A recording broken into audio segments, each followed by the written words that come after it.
Bueno, entonces, vamos ahora a entrar, espero que se puedan quedar los que están. ¿Quién me falta acá? Bueno, no importa, estamos. Vamos a entrar un poco en lo que es ya la última parte de lo programado para esta introducción a la diosa Hécate, que es justamente todo lo que es los movimientos neopaganos del siglo XX en particular. Eh, Podríamos decir que gran parte de todos los cambios sociales y culturales, económicos que se fueron dando, especialmente a partir de las dos guerras mundiales, tuvieron bastante que ver en esto. No podemos decir que el feminismo haya sido necesariamente un fenómeno de fines del siglo XIX, principios del XX, porque podemos rastrear ya algunos movimientos en el siglo XVIII, por ejemplo, la madre de Mary Shelley, ¿sí? La escritora de Frankenstein, es considerada una de las primeras escritoras feministas de lo que sería, digamos, ya la modernidad. Pero fue realmente hacia fines del siglo XIX y principios del siglo XX, con los movimientos sufragistas, por ejemplo, que se empezó a intentar reivindicar el rol de la mujer dentro de la sociedad, ¿sí? La Primera Guerra Mundial puso una gran momento de crisis en esto, cuando al finalizar la guerra dio lugar a lo que conocemos como los locos años 20, donde incluso la figura femenina se cambió por completo. De esas figuras de reloj de arena y esos cabellos largos pasamos a las figuras rectilíneas, a los cabellos cortos y a la posibilidad de que la mujer fume, salga de fiesta, se divierta y empiece a tener otro tipo de impacto en la sociedad, o se intentó por lo menos. Esto también dio lugar a muchas exploraciones en espiritualidades alternativas. Ya desde el siglo XIX teníamos con la figura de Madame Blavatsky, de Annie Besant, de las mujeres de la aurora dorada, un rol bastante preponderante de lo femenino en todo lo que sea por lo menos el ocultismo y la espiritualidad. Y obviamente hubo muchos movimientos en este punto contraculturales, ¿sí? Eh, pero acá, influenciado obviamente por la figura del controversial Aleister Crowley, va a aparecer una figura señera, ¿sí? Que es la de justamente Gerald Gardner. Voy a compartir, a ver, la pantalla, ventana, esta ventanita. Sí, supongo que las deben estar viendo. Gerald Gardner funda esta religión que llama Wicca. Nos vamos a poner ahora a hablar de la etimología de la palabra Wicca. Pero el movimiento Wicca, con Gerald Gardner principalmente, después con los desprendimientos de Alex Sanders, de Raymond Buckland y otros, ¿sí? Fue realmente muy clave, ¿sí? Para reinstalar la figura de Hécate en este panteón de lo sagrado moderno, pero bajo una nueva lente. Entonces, como podemos ver en la filmina, ¿sí? Desde los primeros pasos, ¿sí? La Wicca reivindica la brujería no ya como una superstición o incluso un crimen medieval, sino desde el contexto de la leyenda o mito que arma de un antiguo culto a la diosa. Y dentro de esta narrativa va a aparecer Hécate como una figura central, ¿ok? Traten de apagar los micrófonos como para que no se empalme, ¿sí? Nuevamente, ¿por qué? ¿Cuáles fueron las razones? Primero tenemos esta asociación de Hécate con la noche, las encrucijadas, el tema de la magia, en este aspecto obviamente como rol, en su rol como guardiana de estos lugares liminales, ¿sí? Entre mundos, entre tiempos, entre dimensiones, Y lo más importante es, muchos tienen por ahí como figura de altar una famosa representación del 1700 de Hécate, la pregnancia que tuvo a lo largo de los siglos, donde en algún punto no cesó de tener esa relevancia y esta importancia dentro de este perfil misterioso. Y como todo lo que presenta un misterio, va a dar como resultado justamente múltiples proyecciones simbólicas. Tenemos que tener en cuenta que no necesariamente ¿sí?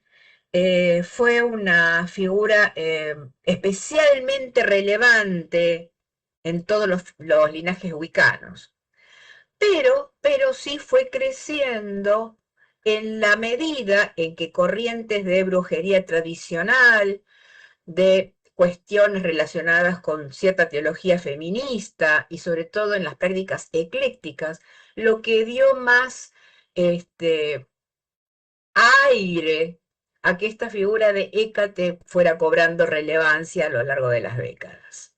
¿Mm? Pero vamos a tener que sí o sí mencionar algo que es muy importante, que es este tema de este equívoco en relación a la triple diosa, ¿sí? Y como vemos, un punto que es muy interesante y que todavía se sigue debatiendo, es cómo Hécate termina siendo integrada dentro de este arquetipo moderno de la triple diosa, que se va a caracterizar justamente por no simplemente una triplicidad, como uno ve en las figuras tradicionales clásicas, de hecho hace un rato vimos una de estas representaciones, sino asociada justamente a estas tres como momentos o etapas de la vida de la mujer, que sería la doncella, la madre y la anciana. Es verdad que este modelo inicialmente, sí, es propuesto por Robert Graves en un libro llamado La diosa blanca de 1948, pero que ya muchos historiadores, sí, han demostrado que esta tríada en realidad es más como una especie de alegoría poética antes que algo que tenga un fundamento histórico sólido. Sin embargo, fue muy adaptada en los movimientos neopaganos, ¿sí? Ahora bien, Graves no inventa, como hemos visto, la triplicidad de Hécate, ¿sí? Sino que reinterpreta estas antiguas divinidades triples, como habíamos visto, a través de un modelo moderno relacionado con los ciclos femeninos, los ciclos lunares. Y acá lo que tenemos que entender es que la enunciación que hace Graves del libro, ¿sí? En su libro de esto. Y fíjense cómo lo enuncia. Dice, Coré, Perséfone y Hécate. Coré, Perséfone y Hécate. ¿Sí? Eran claramente la diosa en la tríada como doncella, ninfa y anciana. Ahí tienen también el texto en el inglés original. Esto ya es una diferencia bastante importante con la asociación que a veces uno ve de Perséfone, Demeter y Hécate, ¿sí? Aparece esta cuestión de la ninfa. A ver, recordemos que en las leyendas griegas a la mujer, digamos, virgen, a la jovencita, se le decía Coré. Y en el mito del rapto de Perséfone, ¿sí? Ella es llamada Coré. Es después del rapto y cuando deviene en la diosa consorte de Hades que aparece este nombre Perséfone. ¿Ok? Pero, sí, antes y en algún punto medio paralelo a lo que dice Graves, Aleister Crowley también ya toma este esquema de las diosas triples. Fíjense que en este libro de 1929, que es Moonchild, Crowley asocia a Artemis Diana con la doncella, la maiden, a Perséfone con el aspecto intermedio, ¿sí? Y Hécate con la anciana. Y encima lo enuncia de esta manera. Y en tercer lugar, ella es Hécate, una criatura totalmente infernal. Si queremos, podemos tener acá ciertos ecos de la inclusión de Hécate como asociada a los infiernos, asociada al diablo y demás, ¿sí? Acá también tienen el texto en inglés que utilizan. Y, redoblando la apuesta, dice, Hécate, afirma acá Crowley, Hécate es la anciana, la mujer que ha perdido toda esperanza de ser madre. ¿Ok? Es interesante pensar. O enfatiza Crowley este aspecto. A contramano, si queremos, con todo lo que veníamos viendo hasta ahora de la figura de Hécate.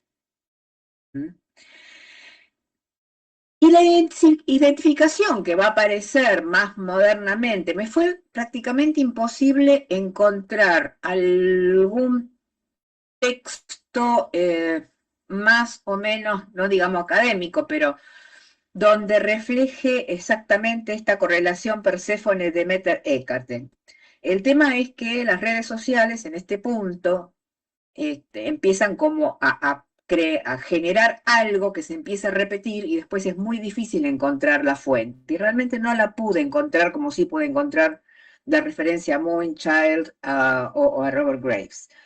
Pero sí podemos ver que la identificación, como habíamos dicho, de Perséfone, Deméter y Hécate como la doncella, madre y anciana, es realmente una construcción moderna que, como podemos ver, sí deriva de estas teorías de Robert Graves sobre la triple diosa y que después fue muy popularizada por la Wicca y obviamente el neopaganismo, con Tío Crowley obviamente poniendo de lo suyo acá, ¿sí? Y si bien está inspirada, ¿sí?, en el mito eleusino, de hecho, en el grupo habrán visto que puse unos pedacitos de video de una representación al aire libre que se hizo justamente del poema homérico en el sur de Italia, hablado en griego y doblado al italiano, donde justamente se ve este aspecto, ¿sí? Aunque se inspira, como venía diciendo, en el mito eleusino, no hay evidencia que los antiguos griegos realmente interpreten a estas tres diosas como fases de una única divinidad femenina.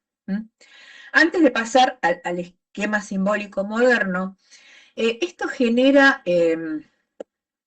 una gran, no diría equívocos, pero sí confusiones, ¿no? Cuando uno se mete por ahí en ciertos grupos de Facebook, de estudio, de discusión de la figura de Hécate, aparecen cosas muy extrañas. Me acuerdo que hace unas semanas atrás una persona postea muy categóricamente que para ella, esta persona, Hécate es la anciana y que incluso aparece así en los papiros mágicos griegos.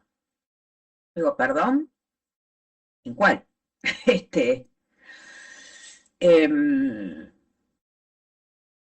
Y creo que el equívoco viene en, por ejemplo, la invocación a Selene, donde aparece justamente nombrada Artemis, nombrada Perséfone, nombrada Hécate también, ¿sí? En esta cuestión que, como habíamos visto, pertenece a estos sincretismos tan particulares que se fueron dando justamente en la Alejandría romana. ¿Ok? Donde incluso en la misma invocación del papiro mágico aparece por ahí el Iao gnóstico, aparece Yahvé, aparece un arcángel, aparece Hermes, y es muy particular. Uno de los moderadores, que es un autor bastante conocido moderno sobre el tema de Hécate, incluso le puso, lo menciona esta persona en un artículo que subió, que era un paper académico sobre el tema de la triplicidad. Muy interesante este paper, pero en realidad que no es que sumara tanto porque la autora lo que hace es explicar por qué Hécate es una diosa triple y que eso no tiene que ver con Robert Graves, cuando en realidad llegó, a ver, en ningún momento estuvo en tela de juicio la triplicidad de la representación de la diosa Hécate, aunque haya también representaciones como figura única y haya representaciones como figura cuádruple. ¿Ok? Lo que se pone acá en tela de juicio es la asignación de Hécate como un aspecto anciano, o que estas otras tres diosas son como amalgamadas, que esto sí tiene mucho que ver con la cuestión de la Wicca, de todas las diosas son la diosa, ¿m? este, pero nada más, no es la triplicidad lo que está en tela de juicio, sino justamente la asignación a que sea la anciana. Pero volviendo a esto, en este esquema simbólico, como podemos ver, a Perséfone se le asigna la función de doncella, en tanto y en cuanto podríamos pensar en el nacimiento, la juventud, en el ciclo de la mujer, a Deméter como la madre en el aspecto de la fertilidad y la maternidad, y por último la Hécate como la anciana o crone, relacionada con este momento de umbral, de muerte, de misterio. Yo recuerdo incluso una vuelta, no me puedo acordar si fue en la página de Facebook o en algún grupo del Covenant, pero creo que en su página, Sorita de hizo una reflexión muy interesante en relación justamente a este arquetipo, de la cual se hicieron eco también otras mujeres, porque decían, ¿y la mujer que nunca fue madre por alguna razón u otra, qué? Y me parece que acá hablar del aspecto madre exclusivamente en relación al acto físico de dar a luz es un poco estrecho. Porque creo que tiene que ver más que nada con la posibilidad justamente de generar, con la posibilidad de producir, con la posibilidad de encontrar nuestro lugar, nuestro nicho ecológico en la estructura social y producir desde ese punto, donde, como en el caso de la relativamente reciente desaparecida Jane Goodall, que falleció pasados los 90 años, podríamos decir que ella había dejado de producir o había dejado de maternar o de dar a luz. No, tal vez era un caso donde creo que en algún punto podemos todos aspirar, todos, genéricamente, que es que incorporar a justamente estos aspectos ancianos, más relacionados con la sabiduría, más relacionados con la paradoja, sin dejar de los aspectos productivos, los aspectos fértiles, los aspectos maternantes. Cualquiera de nosotros que haya tenido un proyecto, lo incube, lo lleve a cabo, está maternando ese proyecto, independientemente del sexo o género que se atribuya.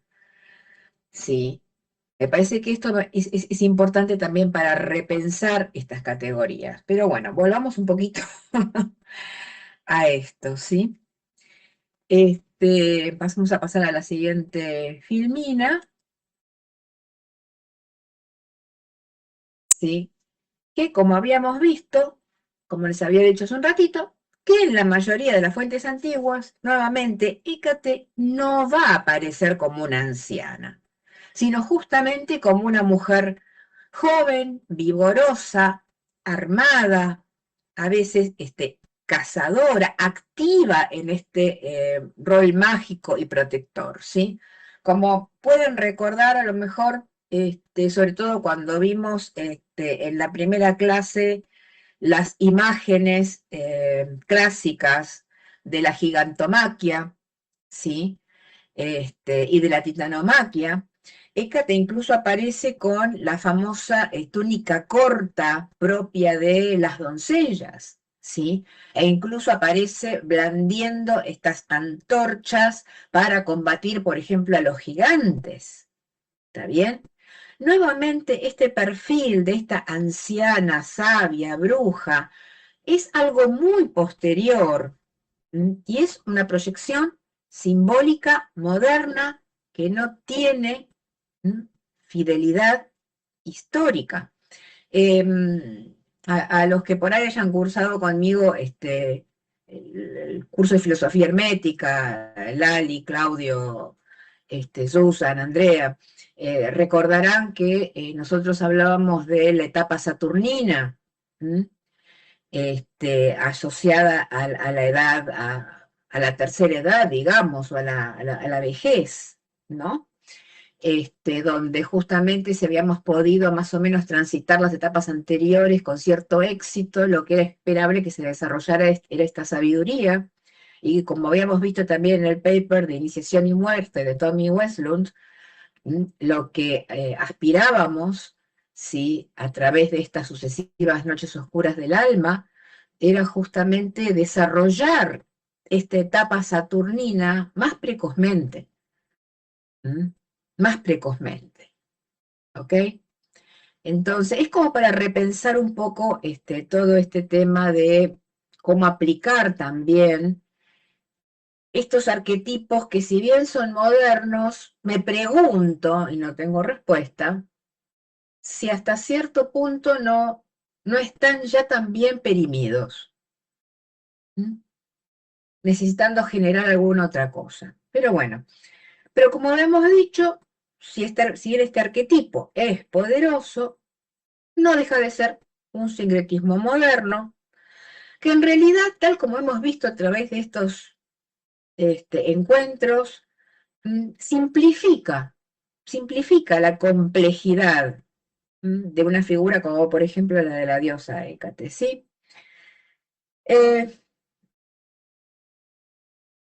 Bueno, entonces,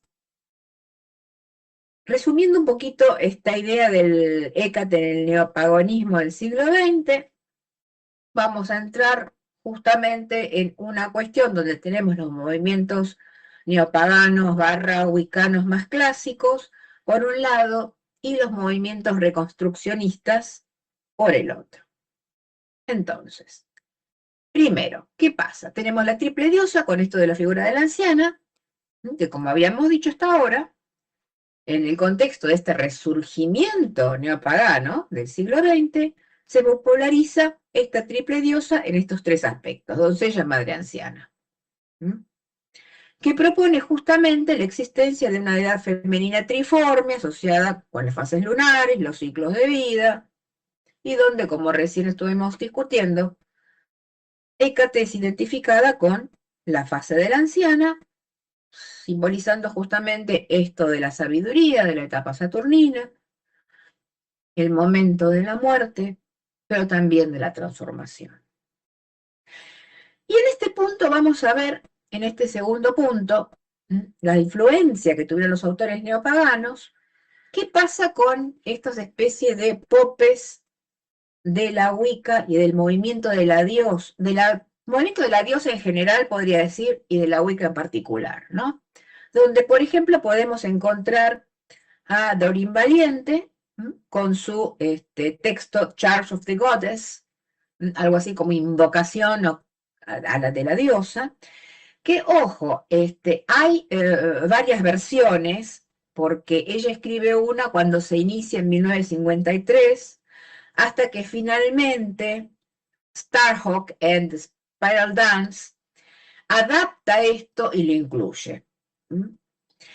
Valiente, en esta concepción que tiene de esta gran diosa, va a incorporar, ¿sí?, aspectos de varias deidades femeninas, incluyendo obviamente a Hécate, para justamente reflejar esto que habíamos dicho de la universalidad de la diosa, ¿no?, dentro de lo que es la Wicca, esta famosa frase de todas las diosas son la diosa.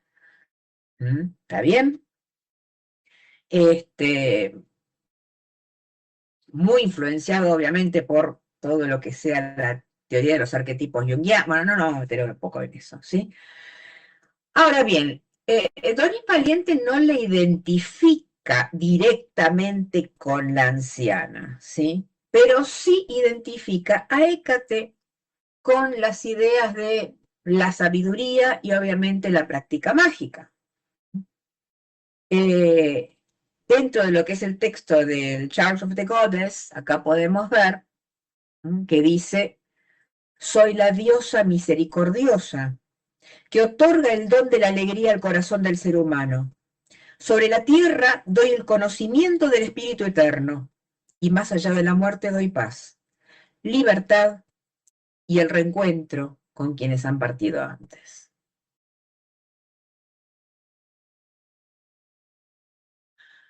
Por otro lado, como habíamos mencionado ya, tenemos a Starhawk, que en su libro The Spiral Dance de 1979, Starhawk nos va a dar más bien una visión ecofeminista de la espiritualidad, donde la triple diosa es una figura central, ¿sí? Podríamos decir que es más algo relacionado con lo que ahora conocemos como el arquetipo Gaia, ¿no? A la Tierra en sí como un enorme organismo viviente, ¿sí? Y nuevamente acá Hécate tampoco es el foco principal, pero sí, nuevamente, al asociarla con la magia, al asociarla con la transformación, va a estar asociada con esta fase de la anciana. Nuevamente, acá tenemos una cita de Starhawk, de su libro, y dice: la diosa no gobierna el mundo, ella es el mundo. Por eso yo decía la idea de Gaia, ¿no? Se manifiesta en cada uno de nosotros y puede ser conocida internamente por cada individuo en toda su magnífica diversidad.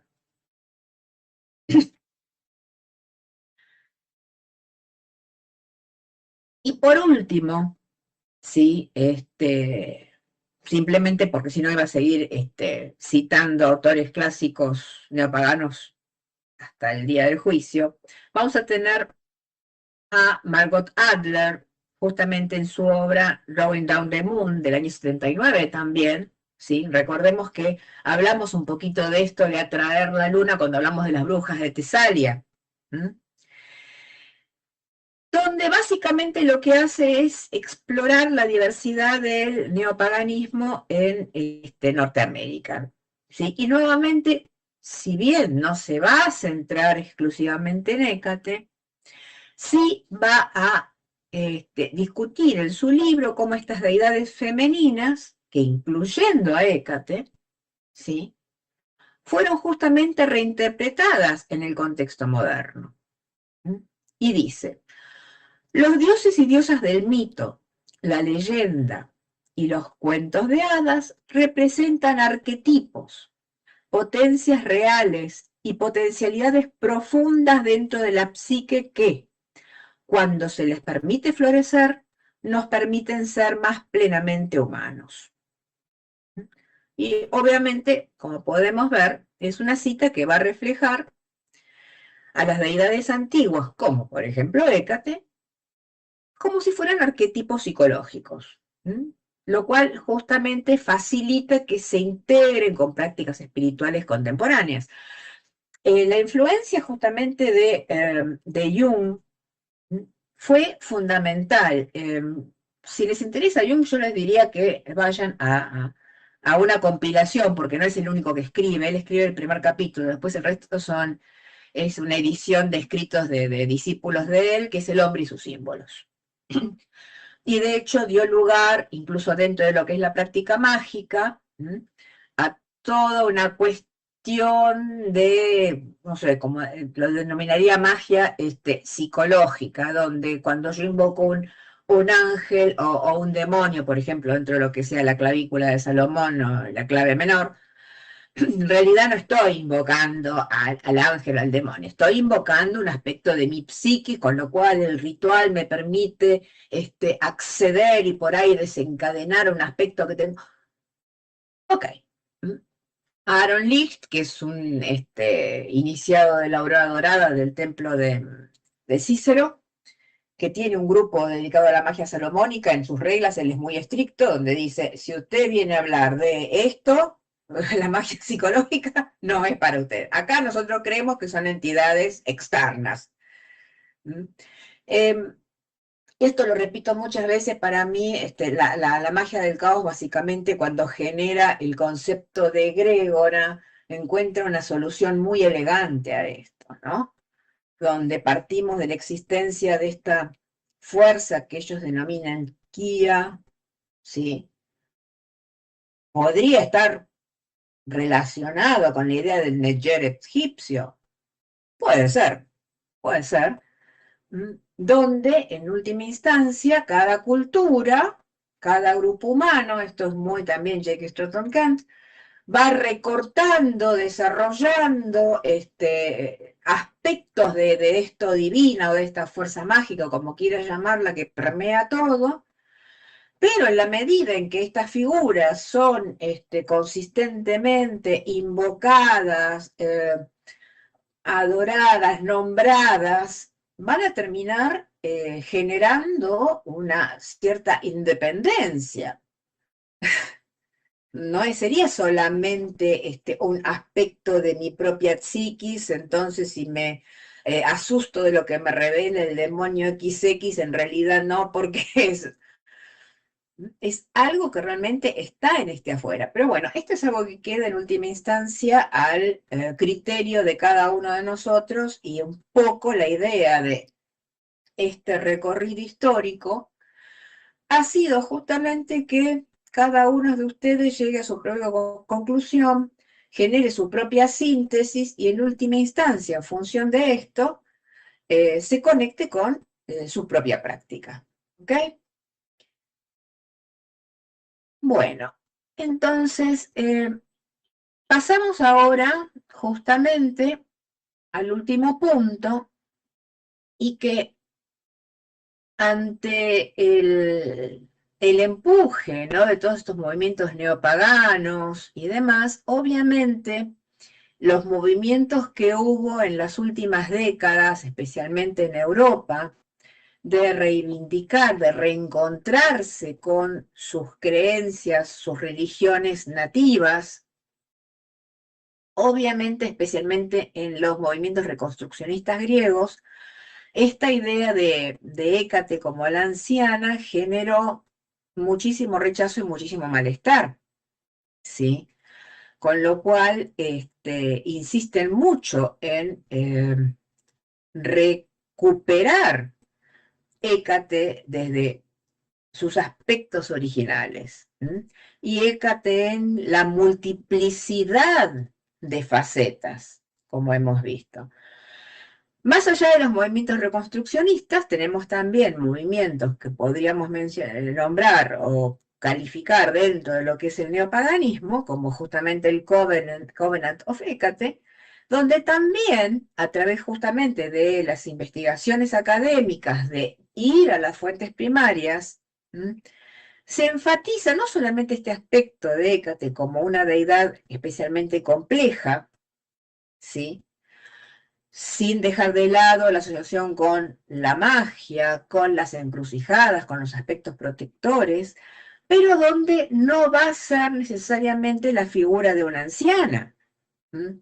Y donde justamente el objetivo es intentar recuperar esta comprensión de la diosa Hécate, mucho más matizada, mucho más fiel a la tradición antigua, ¿sí? ¿M? Que nuevamente, las interpretaciones modernas no podemos decir que no sean simbólicamente poderosas, ¿sí? Pero pueden correr en riesgo de simplificar justamente la riqueza de una diosa como Hécate.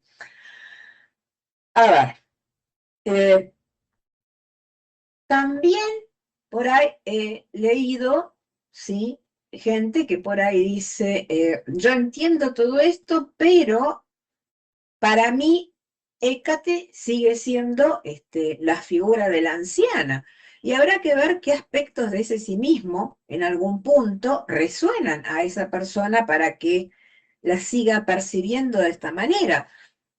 También hay, digamos, opiniones que también son válidas, que dicen en última instancia, los dioses se nos pueden presentar como les dé la gana. Y esto es verdad, porque incluso si vamos a los mitos clásicos griegos, encontramos por ejemplo, diosas que han aparecido con figuras con figura humana de anciana, ¿sí? Si vamos a Zeus, hasta como animal, toro, cisne, ¿ok?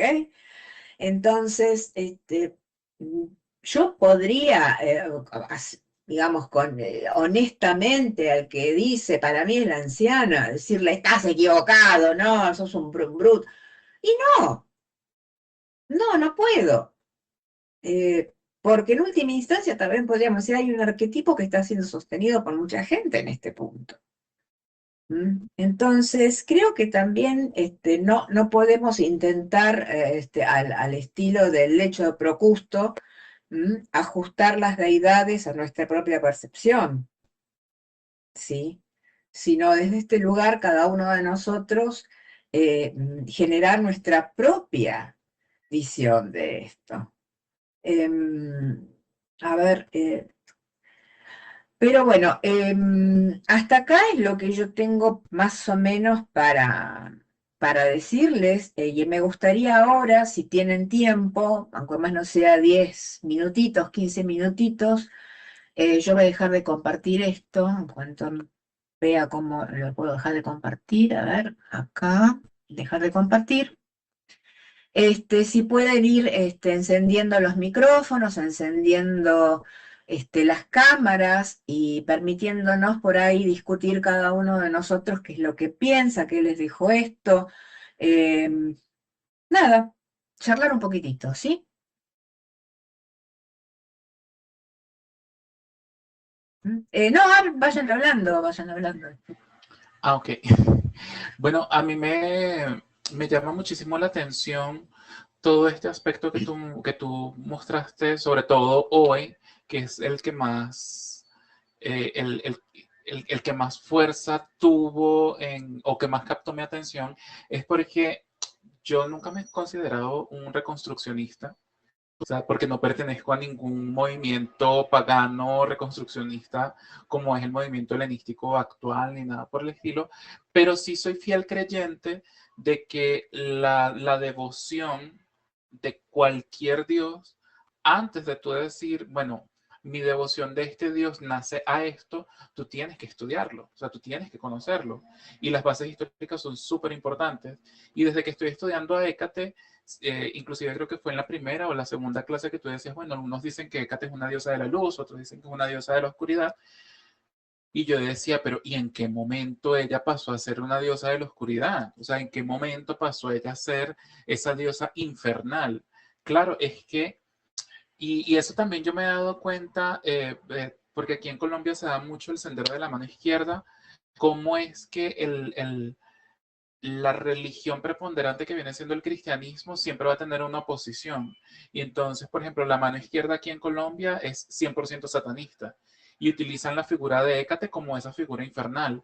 Y tú dices, bueno, lo están utilizando, o tú lo ves desde el punto de vista de que la están utilizando porque es la forma de oponerse a un bagaje religioso, digamos, lo celestial o religioso de tal punto en el que yo voy a decir, yo creo en el demonio y todo lo que está con el demonio, incluida Hécate. Y tú dices, pero ¿en qué base histórica está esa? Claro, viene Crowley y dice, no, es que está por este lado, y uno se queda así como que, Bueno, ¿qué pero no nos tan? olvidemos que cuando pasamos por la Edad Media, vimos toda la Ujú, demonización y la inclusión ujú, en Grimorios como figura infernal, o sea, hay un rastro. También en el módulo anterior, ¿m? Vimos cómo había una evolución desde el siglo VIII más o menos de la teogonía de Hesíodo hacia el siglo V, siglo IV, ¿sí? Donde por los escritos de Eurípides y demás empieza a tomar un carácter bastante más oscuro. ujú, Sí, entonces podemos ir a hacer el rastreo histórico de en qué momento, mira, acá, acá, acá. Si queremos, después cuando ya bajo el Imperio Romano, en la Alejandría egipcia, ahí habíamos visto que con los movimientos neoplatónicos y los oráculos caldeos en particular, se revierte un poco esta imagen oscura para pasar a ser el alma del mundo, incluso en el orfismo tardío, la creadora, desplazando a Eros, pero lo cual no quiere decir que si yo voy a leer los papiros mágicos griegos, dicen con serpientes en por cabellos y cadenas y esto y lo otro. Terrible.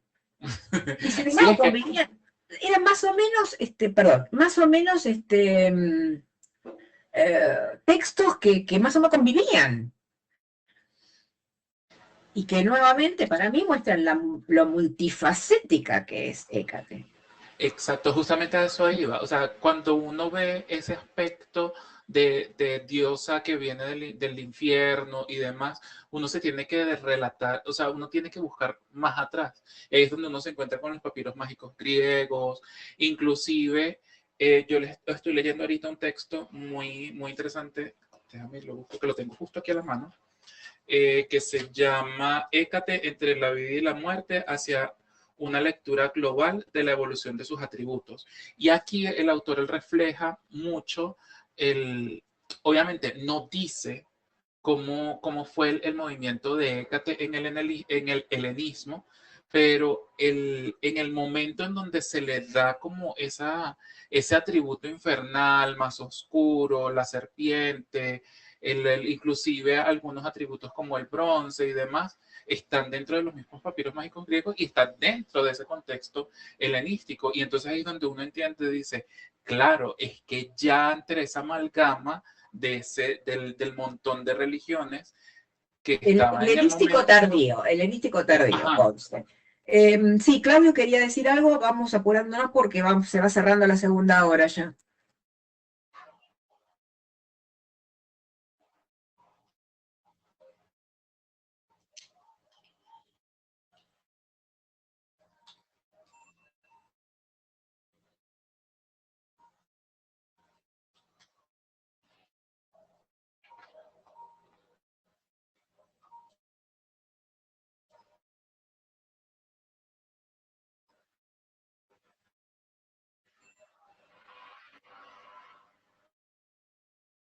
Uh-huh.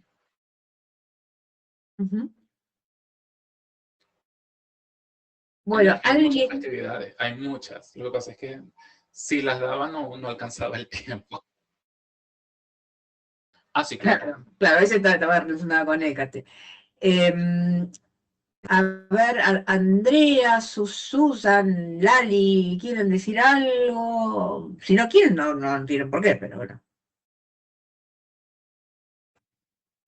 No, me quedo con toda la información que es tan rica, pero me encantó la clase y me nutre, pero no tengo mucho para... Yo que hablo siempre mucho, no tengo mucho para decir. Ok. ¿Susan? No, por igual, o sea, yo solamente como reafirmar la observación de que, claro, ¿qué diferencia hay entre estudiar el origen, la historia, adentrarse un poco en el marco teórico previo a decir, bueno, prendo una vela de Hécate, soy desde un lugar medio como más espontáneo, pero no sé, como que estoy experimentando esa diferencia, ¿no? Entre conocer bien, uno se va conectando desde otro lugar y bueno, eso nada más. Para mí ha sido como nuevo este abordaje con respecto a la diosa, pero eso, no sé si esto termina acá y pues cada uno sigue su propio camino en relación a la conexión con ella, o bueno, no sé. Vamos, yo lo que diría es, Claudia, ¿vos la mano te quedó de antes o querés decir algo más? Ah, te quedó de antes. Perdón, Ahí está.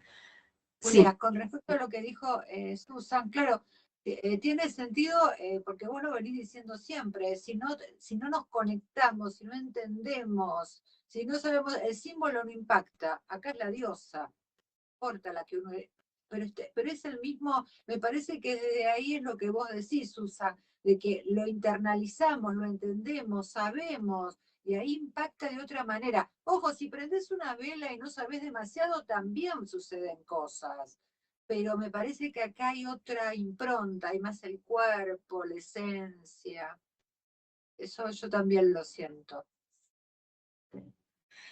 Bueno, Claudio, ¿te parece que cortamos la grabación acá?